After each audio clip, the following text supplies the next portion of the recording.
This is a tutorial on effective ways to search the PsycINFO database.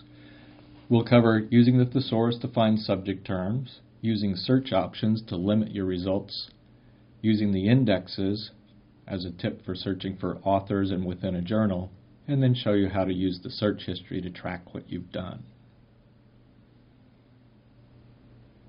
Start with research by subject, scroll down to psychology,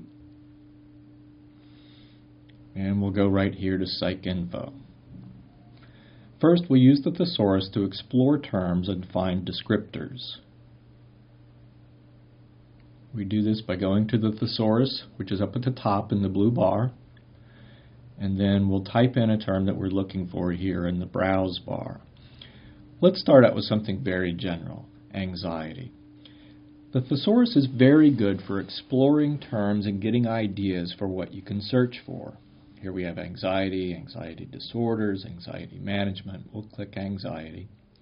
Scroll down just a little bit, and it will take us to the thesaurus entry. Notice there's a scope note, which is the definition of the term as it's used in the database. There's a broader term, emotional states, narrower terms, specific types of anxiety, and then many related terms.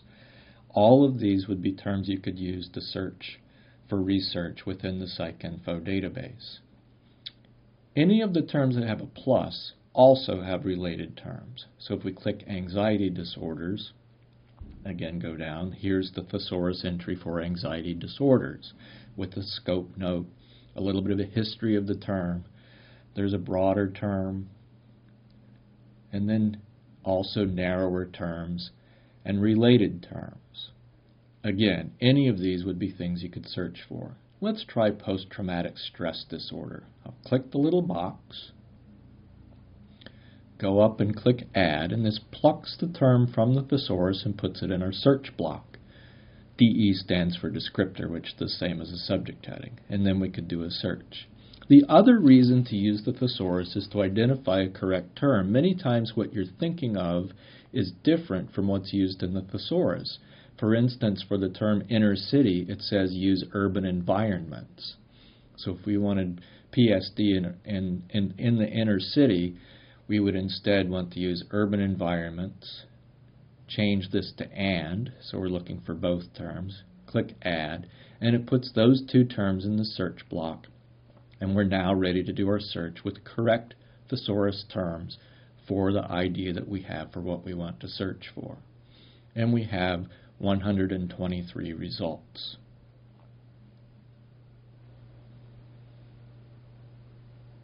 Next, for search options, we can take those 123 results and limit them by publication type, language, methodology, the age of the subjects, or other ways of limiting as well.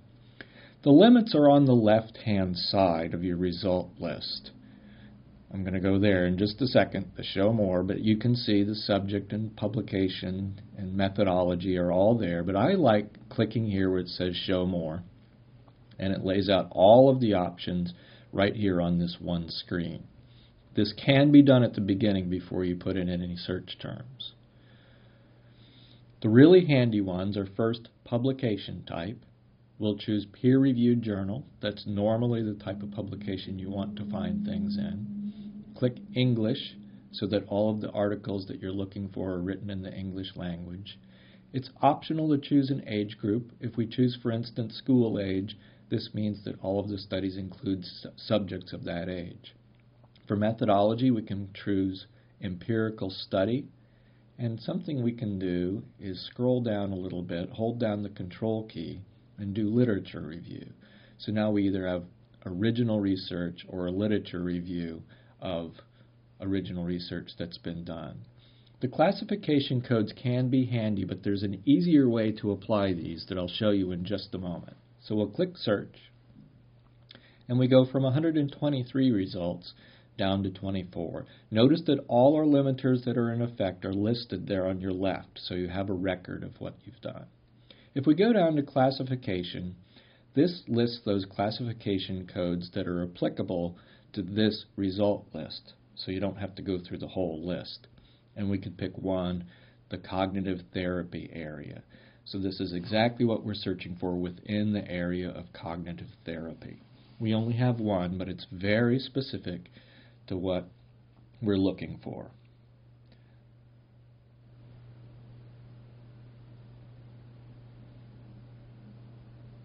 Next, we'll use the indexes for searching for everything by an author and to use PsycINFO as an index to a particular journal.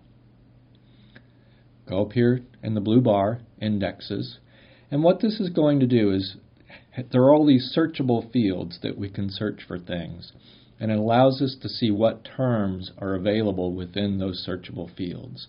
One of the most useful, you can see the list here, of all the ones that are available, but really author is one of the most useful, and I'll show you why. Say, for instance, you're looking for our Dr. Rob Flint. We'll put in Flint, R, and browse. Notice his name is in here 3 different ways. So to make sure that you catch everything he's published, you use the index to get all of these variants, and then do a search, and it will find all of the articles published by Dr. Flint that are indexed in the PsycINFO database. So it's a good way to make sure you catch them all. The second way to use the indexes is to use PsycINFO as an index for one particular journal.